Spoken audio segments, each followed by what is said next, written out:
خیال خام پلنگ من به سوی ماه جهیدن بود. شرکت در سیرک انتخابات جمهوری اسلامی همان افسانه پلنگ و ماه است. پلنگ تصور میکنه اگر به ارتفاع بره و در اون ارتفاع پرشی داشته باشه به سمت ماه، میتونه ماه رو چنگ بزنه و یا اینکه به دست بیاره. شرکت در سیرک انتخابات جمهوری اسلامی هم همین است. رأی دادند در جمهوری اسلامی اصلاً به معنی شرکت کردن در سرنوشت اجتماعی و سیاسی مملکت نیست. شرکت در سیرک انتخابات جمهوری اسلامی امضا کردن کاغذی است که مجوز اعدام، تیرباران کردن و زندانی کردن من و تو شهروند ایرانی در اون نوشته شده. ما باید در زمین خودمون بازی کنیم. جمهوری اسلامی تلاش میکنه بین بد و بدتر همیشه رقابت ایجاد بکنه. یک پرسش باید مطرح بکنیم: چرا من و تو ایرانی باید بین بد و بدتر چیزی رو انتخاب بکنیم؟ چرا بین خوب و بد انتخاب نکنیم؟ اصلاً چرا بین خوب و خوبترها انتخاب نکنیم؟ من و تو ایرانی باید در زمین خودمون بازی کنیم. در این ویژه برنامه که سیرک انتخابات نام دارد، من تلاش میکنم بازی رو در زمین خودمون نگه دارم. هرچند که زور جمهوری اسلامی به دلیل پول، داشتن رسانه‌های متعدد و ارتش سایبری بیشتره، اما فریاد من و تو ایرانی از پول و گلوله و مشروعیت آنها بیشتر و قدرتمندتر و قوی‌تر است. من به انرژی، به خواست و به توانایی خودمون باور دارم. در این ویژه برنامه 3 آکتور وجود دارند: آکتورهای سیاسی و رسانه‌ای که پرسش‌هایی را مطرح می‌کنم و آنها به پرسش‌های من پاسخ میدن. آکتورهای این ویژه برنامه تینا قاضی مراد، رضا عرب و میلاد آقایی است. در ابتدا این پرسش را مطرح کردم: چه تدابیری میتواند باعث تشویق مردم به تحریم سیرک انتخابات و نشان دادن عدم مشروعیت جمهوری اسلامی در بین ایرانیان به جامعه جهانی باشد؟ من فکر میکنم که جامعه ایران دیگه از سال 96 به بعد تکلیفش مشخصه. یعنی واقعا فکر نمی کنم که مردم ایران در سیرک انتخابات جمهوری اسلامی شرکت کنن و خب نمونهش هم همین چند وقت پیش ما در انتخابات مجلس شورای اسلامی هم دیدیم که پایین ترین میزان مشارکت بود. بنابراین اون چیزی که مهمه از طرف اپوزیسیون اینه که یه سری راهکارهای خیلی مشخصی ارائه بشه تا همونطوری که جمهوری اسلامی قصدش از کشوندن مردم پای صندوق‌های رای اینه که یک نمایش درست کنه، نمایشی از مشروعیت برای جامعه جهانی، باید راهکارهایی ارائه بشه که دقیقاً همون کاری رو که جمهوری اسلامی میکنه برعکسش رو بتونن مردم برای نمایش پیروزی خودشون به جامعه جهانی نشون بدن. مثلا نمونه اگر بخوام بگم، بعد از مرگ رئیسی و همراهیانش جامعه جهانی شادی و پایکوبی مردم ایران رو دید، چون حالا هم در خارج از ایران تجمع گذاشتن، رقصیدن، جشن گرفتن، هم در داخل ایران ما به صورت گسترده ویدیوهایی رو دریافت کردیم از آتشبازی مردم، از جشن گرفتنشون و حتی بسیاری از رسانه ها. من مثلا اینجا در خود انگلیس دیدم دیلی میل این ویدیوها رو استفاده کرده بود. یکی از ویدیوهای اتفاقا گزارشگر من و تو هم بود، اینکه ایرانیان مرگ رئیسی رو جشن گرفتن. بنابراین این پیروزی باید به بیرون نمایش داده بشه و نمود عینی شرکت نکردن مردم نشون داده بشه. در انتخابات مجلس شورای اسلامی هم زمانی که مشارکت پایین بود، این جمهوری اسلامی رو واقعا با چالش جدی روبرو کرد. و من یادمه که مثلا یه دوست روزنامه نگاری داشتم که میگفتش که واقعا براشون دردسر شده، تو حتی حسینیه ارشاد هم جمعیتی نیومده برای رأی دادن و خبرنگارانی که دعوت کرده بودن و مجبور شده بودن مثلا در رو ببندن، اول اینا رو راه ندن بعد دوباره راه بدن.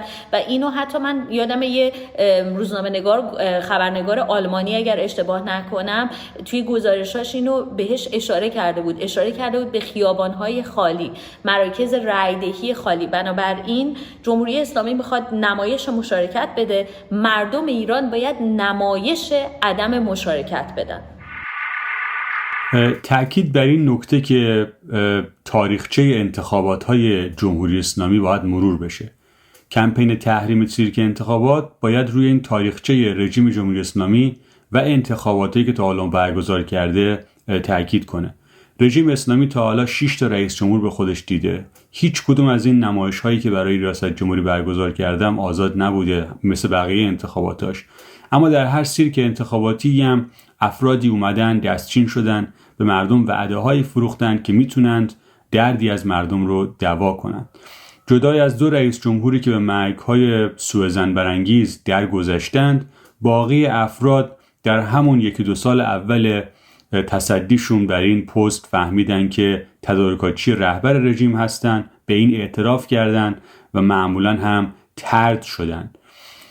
طبق رویه‌ای هم که می‌بینید ریاست جمهوری داشته و کلاً افراد انتخابی در جمهوری اسلامی، وضعیت مردم سال به سال بدتر شده و دستاوردی از هیچ شرکت در انتخاباتی برای مردم متصور نبوده و تاکنون هم به دست نیامده.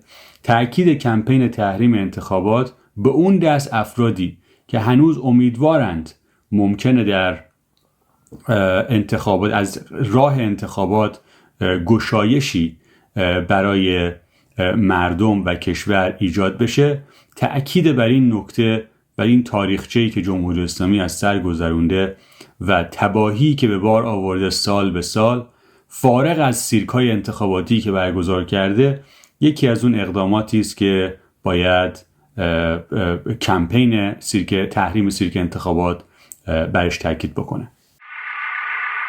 از مهمترین کارهایی که ما شهروند سربازهای جنبش ملی میتونیم انجام بدیم اینه که روایت کلان رو زیاد به کار نبریم. روایت کلان رو بسپاریم به اونهایی که رسانه دستشونه، اونهایی که تلویزیون دارن حرف میزنن، به چهره‌های پرمخاطبی هستن، اونا بذارید روایت کلان رو اونا بگن که بله جمهوری اسلامی چه میشود و اینها حاکمیت ملی ما رو نابود کردن، اینها فتنه‌گران بر علیه میهن ما هستند و همه اینا رو، حرفای کلان رو بذاریم به عهده اونهایی که دنبال کنندگان فراوانی دارند از اهالی جنبش ملی.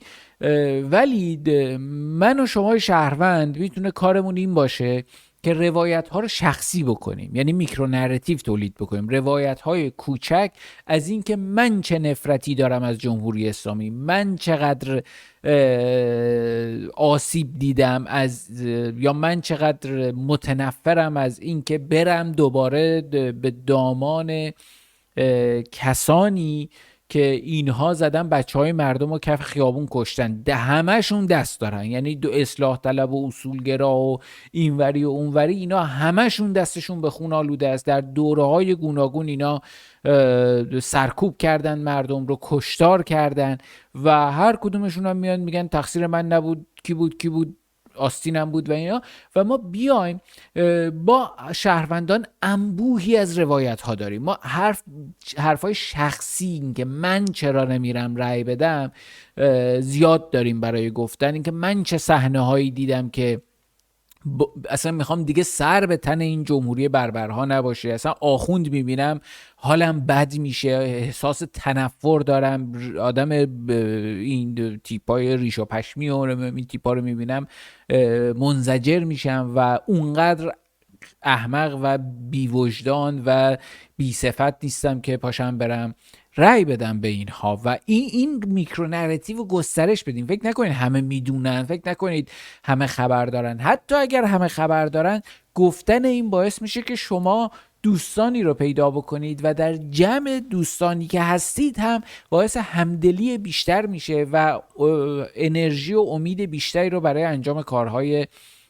بیشتر برای جنبش خواهد داشت. وقتی که میگم زمین ما زمین جدی است و زمین بزرگی است و زمین واقعی زمین ما ملت ایران است، دلیل دارم. دلیلم اینه که هر وقت جمهوری اسلامی خواست سودجویی بکنه، اومد در زمین ما و از زمین ما خواست فرصت طلبی بکنه. این اجازه رو نباید بدیم که در سیرک انتخاباتشون بتونند از زمین ملت ایران بهره برداری بکنند. چند روز پیش پسر یکی از نامزدهای سیرک انتخابات جمهوری، ریاست جمهوری در جمهوری اسلامی، اومد در شبکه ایکس با انتشار یک تصویری یک نکته‌ای رو نوشت و اشاره کرد که عملاً بازی در زمین من و تو ایرانی است.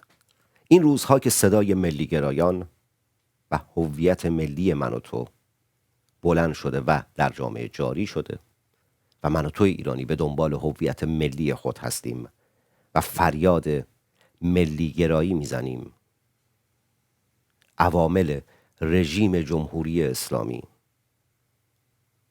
تلاش میکنن که از این فریادهای من و تو ایرانی که در راستای سرنگونی جمهوری اسلامی است به نفع خودشون بهره برداری بکنند. فرزند این شخص در ایکس خود نوشته است: همراه با پدر رسیدیم خدمت جوادی آملی. دردمندانه صحبت‌هایی کردند که اشک چشمان بعضی از حاضرین جاری شد. گفتند ما بزرگیم، ما نه یعنی حوزه یا دانشگاه، ما یعنی ایران، ما مردم با فرهنگی هستیم، تاریخ داریم، جغرافیا داریم، در شأن ما نیست که کمیته امدادی زندگی کنیم. هر وقت که صحبت از ایران میشه،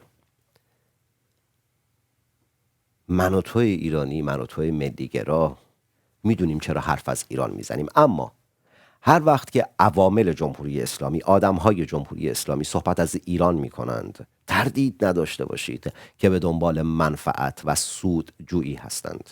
در 45 سال گذشته مگر نه اینکه شماها در رأس امور مملکت داری بودید که الان اغلب مردم کمیته امدادی دارن زندگی میکنند. این همه رئیس جمهور اومد و رفت که تفکراتی نزدیک به تفکرات همین کاندید داشت. پس چرا مردم هنوز در فقر و فلاکت دارن زندگی میکنند؟ زمین من و توی ایرانی، زمین من و توی ملیگرا زمین محکمی است که حتی این افراد برای فریب دادن من و تو میان از این زمین میخوان بهره ببرن. باید هوشیار باشیم. وقتی میگم زمین ما زمین آینده ایرانه، نه تعارف دارم باتون میکنم، نه بزرگ نمایی میکنم و نه ریایی در گفته هام هست. ریا رو کسانی میکنند که خون جوانان وطن رو بر همین خاک میریزند و بعد این گونه به این واسطه به این شکل تلاش میکنند عوام فریبی بکنند. کاری که اصلاح طلب ها در این سیرک انتخابات دارن انجام میدن، بخشی از اون کار الان که میبینند صدای ملی و ملیگرایی بلند شده، دارن تلاش میکنن خودشون رو نزدیک به تفکرات ملی و ملیگرایانه تعریف بکنند. من و تو نباید اجازه بدیم. من و تو باید بایستیم. من و تو باید حافظ زمین خودمون باشیم. آیا تحریم سیرک انتخابات و عدم مشارکت در آن میتواند به عنوان یک روش مؤثر برای رسیدن به تغییرات بنیادی و سرنگونی جمهوری اسلامی تبدیل شود؟ اگر بله، چگونه؟ تحریم سیرک انتخابات به تنهایی کافی نیست، اما به عنوان یک تاکتیک میتونه بخشی از یک برنامه بزرگتر باشه. تحریم یک تاکتیک در مقابل سیرک انتخاباتی که رژیم برگزار میکنه. اما نباید فراموش کرد که رژیم ممکنه و میتونه دست به رأی‌سازی بزنه و عددسازی برای خودش بکنه، همینطور که در انتخابات قبلی این کار رو کرده. تحریم موقعی موثرتر میشه که بتونه انعکاس بین‌المللی پیدا بکنه، توجه رسانه‌ها و ناظرین بین‌المللی رو به موج بزرگ تحریم انتخابات در ایران جلب بکنه. با توجه به اینکه این انتخابات بعد از مرگ رئیسی رخ میده، توجه ویژه‌ای خواهد شد به این انتخابات توسط ناظران بین‌المللی و رسانه‌های غربی. نیروهای انقلابی به خصوص در خارج از کشور میتونند این رو برجسته‌تر بکنند، این واقعیت رو برای ناظرین بین‌المللی که کلیت ایرانیان این نمایش رو یک سیرک میدونن و این کمک خواهد کرد در بی‌اعتبار کردن کوشش‌های دیپلماتیک رژیم، حامیان آشکار و پنهانش در غرب و بخشی از موانعی که وجود داره برای انقلاب رو برطرف خواهد کرد یا تسهیل خواهد کرد. از طرف دیگه ما نباید فراموش کنیم که فرصت‌های احتمالی هم که در روند این کمپین ایجاد میشه برای اعتراضات خیابانی و برای خرابکاری‌های شرافتمندانه نباید فراموش بشه، باید در دستور کار باشه و با توجه به اقتضا و فرصت‌هایی که پدیدار میشه در مقابل نیروها باید ازشون استفاده بشه و این بحث مطرح بشه که گوش نظری به فرصت‌های ممکن داشته باشیم که نیروهای انقلابی بتونن ارزاندام داشته باشن در این برهه. البته که مهم هستش ولی همه کار نیستش. این تحریم ها یک جور بهش میگیم سوشال ایونت هستش، یک رویداد اجتماعی هستش که ما توی اون میتونیم همدیگر رو پیدا بکنیم و بدونیم که ما چقدر زیادیم، چقدر هماندیشیم، چقدر جنبه سلبی داریم، چقدر جنبه ایجابی داریم و هر چقدر ما بدونیم که چرا رأی نمیدیم و بتونیم همزمان باهاش پیامی برسونیم که این هم اهالی جنبش ما هم دشمنان ما متوجه بشن و حواسشون جمع باشه که ما چرا رأی نمیدیم و چی میخوایم به جاش، اینجوری میتونه خیلی افکتیو باشه. مثل دفعه‌های پیش نشه که اصلاح طلبا بیان بگن که بله مردم با صندوق ها رأی قهر کردن، صندوق های رأی به هر حال مردم نمیخوان گزینه انتخابات رو کنار بذارن، بلکه مردم از همین صندوق ها استفاده میکنن برای اینکه پیامشون رو به حکومت برسونن و این بار مثلا با قهرشون اومدن رأی دادن که ما از سیاست‌های جاری راضی نیستیم و به حکومت گفتن یه چیز دیگه میخوام. بنابراین این کار مهم هست، کار برجسته‌ای هست. اگه هر چقدر ما بتونیم جنبه‌ای که میخوایم و اینکه ما جنبش ملی چه خاصه‌ای داره و حکومت بخواد حاکمیت ملی خودش رو پس بگیره، ایرانش رو میخواد پس بگیره و جمهوری اسلامی رو نابود بکنه، هر چقدر بتونه این پیام رو روشن‌تر بده، اثر سوء استفاده و این یورش گرازها و کفتارها رو به این حرکت‌های ملی کاهش میده.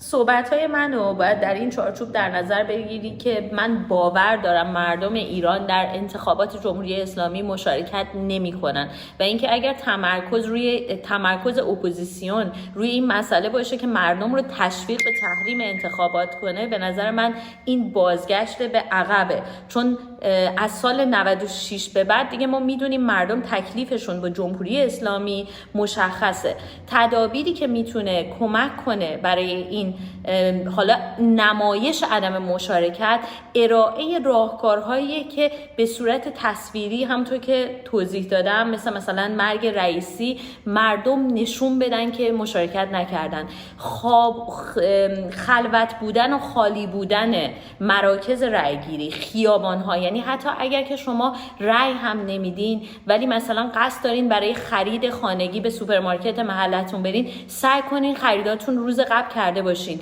توی اون روز باید خیابونها خالی باشه تا مردم بتونن پیروزی خودشون رو به صورت تصویری به دنیا نشون بدن.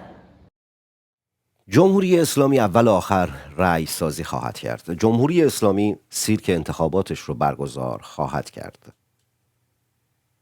چه توی ایرانی در این سیرک انتخاب شرکت بکنی چه نه. اما شرکت نکردن تو در سیرک انتخابات یک اکت مهم و یک پیام مهم برای سید علی خامنه‌ای است و اون پیام مهم اینه که سید علی خامنه‌ای خیلی تنها تر از گذشته است. شرکت نکردن تو در سیرک انتخابات یک پیام مهم برای دیکتاتور داره و اون پیام این است: علامتی که همتون میشنوید اعلام خطر یا وضعیت قرمز است و معنی و مفهوم آن این است که حمله هوایی انجام خواهد شد. محل کار خود را ترک و به پناهگاه بروید.